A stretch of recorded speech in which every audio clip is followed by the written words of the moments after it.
Kevin Stefanski handcuffed to Deshaun Watson? The simple answer to that question is yes. All right, it's the Breer Report mailbag for October the 10th. Our first question for this week comes from Joe Brenner. That's at Bay Area Brenner on Twitter.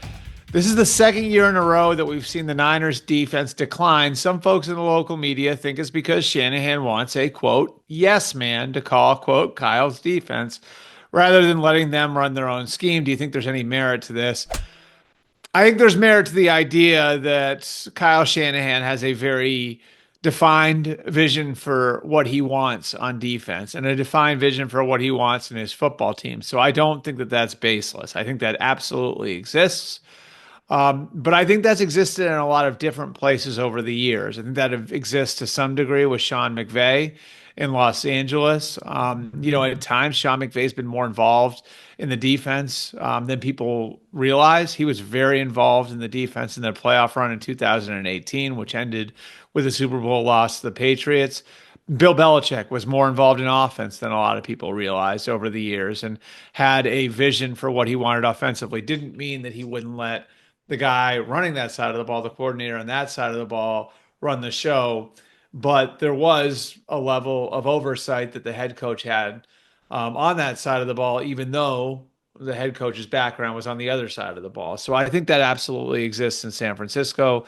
Kyle Shanahan does know what he wants from a defense, but he's traditionally allowed his defensive coordinators to work within those parameters to build their own defense.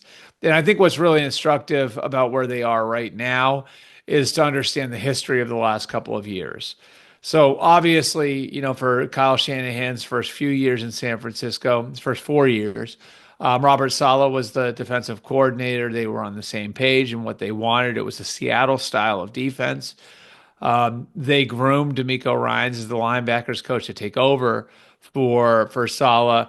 And so they had the next one ready to go. And, DeMeco Ryans was able to evolve what they were doing a little bit more on the pressure side, and keep the defense fresh and new while working within the constraints of where they've been. Now, coming out of that, the Niners tried to bring in guys from the outside because they didn't have an internal candidate the same way they had DeMeco Ryans ready to go when Ryans went to Houston. So they looked at bringing Jeff Ulbrich over from the Jets, who's now the interim coach there in New York. They looked at a variety of different names of guys who'd had background, working in the sort of system that they wanted to run. That didn't really work out. So the next guy up in their building was Nick Sorensen. But ultimately, coming out of the 2021 season, which of course, or the 2022 season, which of course ended with the NFC title game loss to the Eagles, Shanahan looked at his roster, saw a team that was ready to win, right now, that had been to consecutive NFC title games, and, made the decision that they needed a veteran voice. They needed somebody who'd done it there before. He owed it to the players to give them somebody who was ready to roll, and they weren't projecting into the role of defensive coordinator. So they decided Nick Sorensen wasn't quite ready for the role yet. So they go with Steve Wilks, who's coming from outside the system. I think that was a little awkward throughout last year. They were able to get a pretty good level of play, but there were points of frustration for Shanahan. Obviously, that boiled over to some degree in the Super Bowl, and now they go with Nick Sorensen as their defensive coordinator. I tell you all that to say that Sorensen is somebody that they saw along as a guy that was eventually going to be the defensive coordinator there. It wasn't a puppet for Kyle Shanahan. It's just a guy who was not ready quite yet in their minds when DeMeco Ryans left in early 2023. And quite frankly, I know some people in that building regret not going to Nick Sorensen in early 2023. So will there be some growing pains? Yes. They've had some injury issues that they've had to fight through. Losing Javon Hargrave didn't help. The team's made up a little bit differently this year.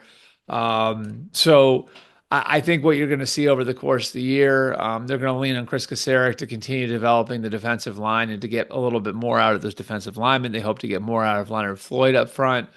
And as that evolves, I think you're going to see a defense that maybe isn't quite as dominant as the defenses of recent past.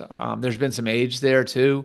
But a defense that's capable of playing with a lead and a team that's probably a little bit more reliant on its offense, which it should be as Brock Purdy, grows into the role of franchise quarterback. Question number 2 for this week is from Tom Marshall. That's at Red Zone Ock.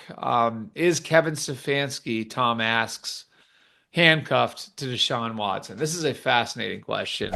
And I don't think it's about Kevin Stefanski being handcuffed to Deshaun Watson so much as it is about the Browns being handcuffed to Deshaun Watson. And really, you need to look at this from a monetary standpoint. It's important to divorce. It's impossible to divorce Deshaun Watson's situation from his contract. So here's the way his contract sets up over the next 2 years in 2025 and 2026. He has those 2 years left on the contract. He is fully guaranteed $92 million over those 2 years. Now, people have asked, can he get out of that? Where's the escape hatch? There really isn't one. He would need to be suspended to default on his guarantees, and he'd need to be suspended for something that the Browns didn't know about when they did the contract. So it's a very narrow path to walk if you're the Browns, if you're looking to get out of that contract. I don't think it's going to happen. And so that leaves you responsible for the $92 million fully guaranteed. Yes, there are offsets in the contract, but even when it comes to that piece of it, if you were to cut Deshaun, there's no reason for another team to pay him above the minimum because they're not going to pay him more than the $46 million he's owed in either of those years. It's just not going to happen.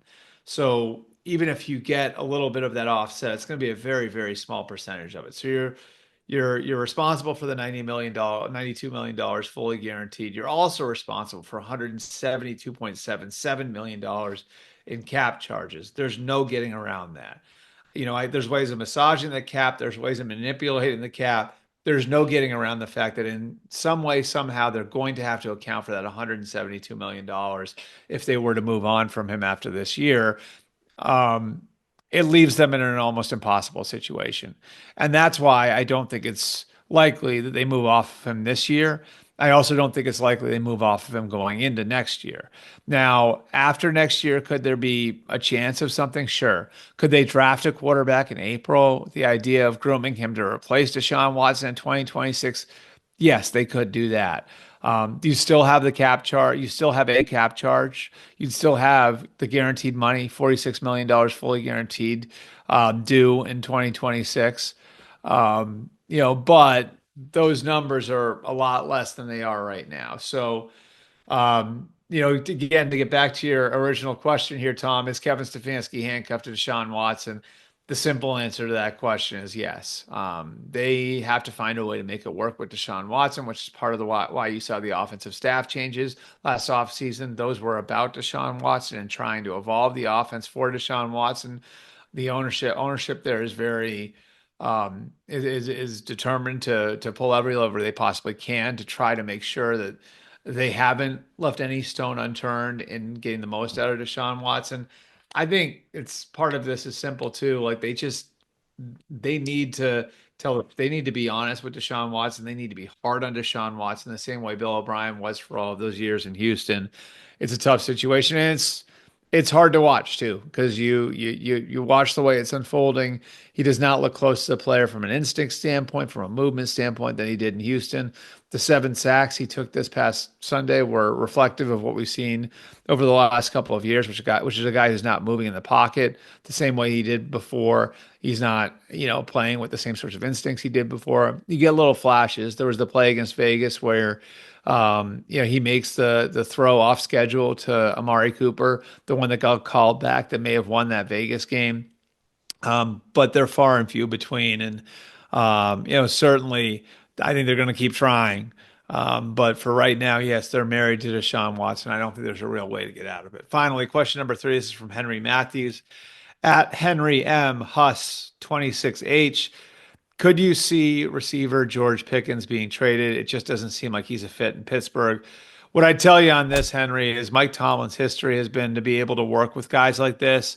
One of Pittsburgh's great advantages over the years has been the wide net that they've been able to cast from a talent perspective because Mike Tomlin is capable of working with so many different personalities. I mean, for a lot of years, people didn't even realize that Antonio Brown was a problem at all in Pittsburgh until the very end, really. Le'Veon Bell, he was able to manage him. We've just seen so many examples of Mike Tomlin's ability to manage different personalities, to manage guys who maybe weren't quite what you would hope a guy would be who's in that sort of role for the team. And, you add that to the fact that they've got a real need at the receiver position, which of course was illustrated by their pursuit of Brandon Ayuk, this offseason and into the summer. It was very much, it was illustrated by them making a call to the Raiders on Devontae Adams. I'm not sure if that is a possibility at this point, but it's something that they have kept alive. I just think the receiver need is such in Pittsburgh where, if you take George Pickens out of the equation, and then you're really up a creek at that spot. So, my guess would be they make it work for the rest of the year. Is he there in 2025? I think that's an open question based on the things we've seen. But, I think they're going to work to do what they can to get the most out of George Pickens for the rest of the year. Because again, Mike Tomlin's been able to do these things in the past and because they've got a real need at the position.